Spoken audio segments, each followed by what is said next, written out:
against someone and another champion from another division. It should be the top 2 highest rated guys. So I'm sure the WBC will be making that ruling soon. Eddie, have you heard from Terrell Lewis? Yeah, he actually texted me about an hour ago. Oh, he did? Yeah. And no, he just said, like, I've watched all your interviews and, there's more to this and I'll be back and, all this sort of stuff. So. And what has Anthony Joshua said about this deal? He's shocked by the extent of what happened. Like the first test, okay. He actually said to me, AJ, after the first test, I almost feel for Miller. I mean, it's not like he was sticking needles in his arse, right? That's what he actually said. And then 2 days later, we found out he probably was sticking needles in his arse with human growth hormone. So like, I think what he actually said to me as well this morning was, because I had a call with him half an hour before the weigh, and he went, "God, it would have been a war." Yeah, he said it's going to be. He said, "Can you imagine that fight would have been a war?" I said, "Yeah, it would have been dangerous. That's what it would have been, because you wouldn't have stopped, and he probably wouldn't have been allowed to stop because of what was in his body. So we don't want that." Did he apologize to Anthony? No. No attempt. But listen, I'm all up for forgiveness, I like to think that it's a bit like, when someone commits a crime and goes to prison, right? At what point do you forgive them? Do you ever forgive them? Depends how bad the crime is, maybe. I don't know. But I like to think that everybody deserves forgiveness. But right now, I don't feel like that. But I think, never say never, but right now I think he should be banned from the sport for life. But there needs to be, he has to come out, in my opinion, and tell the story of what happened. Like he's saying, I didn't know this, so what? You were just putting things in you, like inject EPO, human growth hormone, without knowing what they were. But at least tell the story. You can't say, the truth will come out. Tell the truth then. Tell the truth. I'd respect him more if he'd come out and say, yeah, you know what? I thought to myself, I need to win this fight, and I got talked into by my training team or these people, my conditioners, that I should be taking this stuff, and I made a mistake. I'd rather that than the statement's nothing. What he said, it doesn't really say anything other than hold my hands up. What? So sorry. Yeah. Do you think that's a testament as far as people having to go finding other ways to maybe find some leverage against some talent like Tyson? What do you mean? As far as having to look into other performance-enhancing drugs in order to... I think it's frightening, because who else is doing it? And it's not. And again, in my conversation with AJ half an hour ago was it's not fair. You've worked your nuts off to get to this position. Any man that on an even playing field that can beat you, they deserve it. Full respect.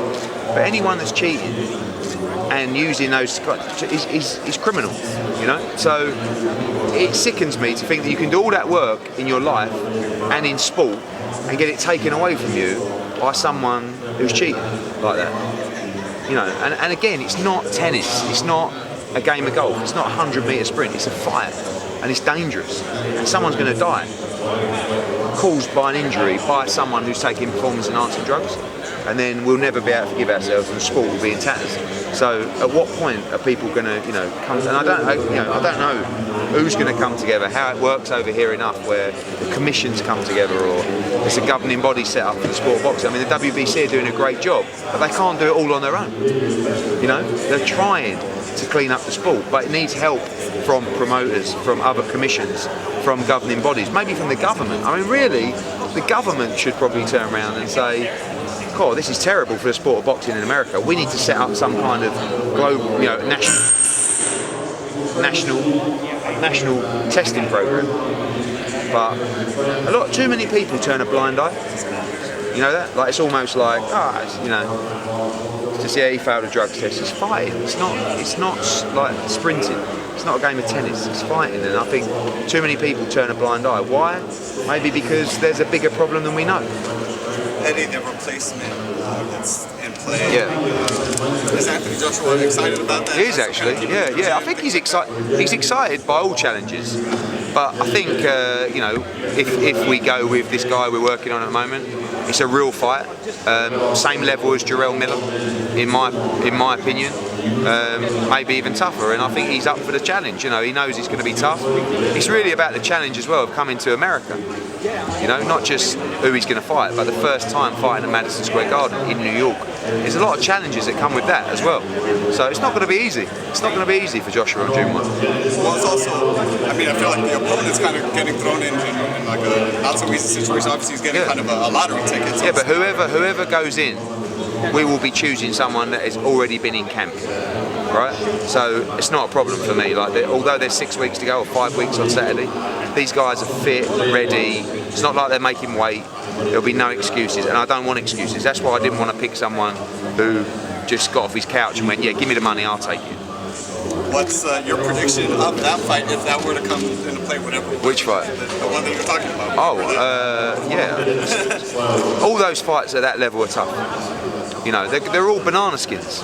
Because even the Brazil fight for Wilder is a banana skin. Because everyone's talking about Wilder against AJ. They've both got to win their fights in May and June.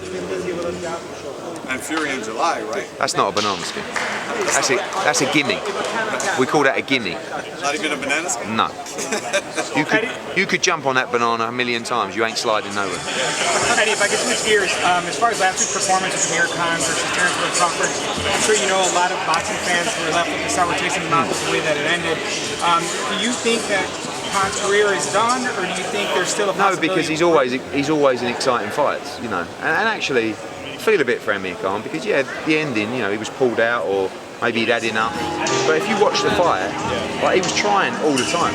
Like, he was jumping in, he was trading, he was trying to be exciting. But he was probably about to get stopped in the fight, whether he wants to admit that or not. And his face was starting to get marked up. He was getting hurt badly to the body as well. But he was always in there. Like, he could have quit in the first round when he got knocked down. He could have done it in the second or third, you know. So I think it's very harsh always for people like us or the public to criticise fighters. I never like it, but unfortunately when you put a pay-per-view together, there's that extra bit of pressure and that extra sort of requirement from a fighter, really, as far as the fans are concerned, to go the extra yard, which might not be right, but it's like, well, this was $80, you know what I mean? You can get in there and fight. You know, that's like the mentality of the fans, and they're the one paying the money. What were your thoughts on Bob Arum after the fight? I think it's great. I like Bob Arum a lot. I mean, he lives in his own world, and he's 87. I mean, you can't expect him to get everything right. And I'm not trying to be derogatory about his age, but if I'm alive at 87, I'll be over the moon. And I think he's great for the sport because he's controversial, he's outspoken, he does not give a fuck. Not really, but I don't think there's a chance of that fight happening anytime soon anyway. So it's a bit like us with Wilder, Joshua, Shelley Finkel, Heyman. Like, did the way we behave help negotiations? No. Did the way they behave help negotiations? No. When it's big enough, will that stop it from happening? No. Unfortunately for Spence Crawford, it's not big enough. So, like, when you've got a situation like Pacquiao against Mayweather, it got too big that Heyman and Arum had to work together. But at the moment, it's not big enough. You know, you've got Crawford's just done like 100,000 buyers. Spencer's done 300, but mainly because, well, one of the reasons because he was fighting Mikey Garcia. So now Bob says it's a 50-50 split. Spencer's probably thinking, fuck you, I've done 300, I've done double your buys. You know? So, and then Errol Spence will fight Sean Porter. He'll beat Sean Porter, he'll have 2 belts. So he'll say, well, I want the lion's share. And Crawford will say, fuck. And then it's like, we'll be sitting here, you'll be asking me the same questions in 2 years' time. Like similar like to Amir Khan? Yeah. Hopefully not. Yesterday, the shocking news actually not even spoke about it yesterday. But more of the statement people came out into the entire statement. Yeah, it's not very nice. How you doing, Abraham? Right. It's not very nice that you see like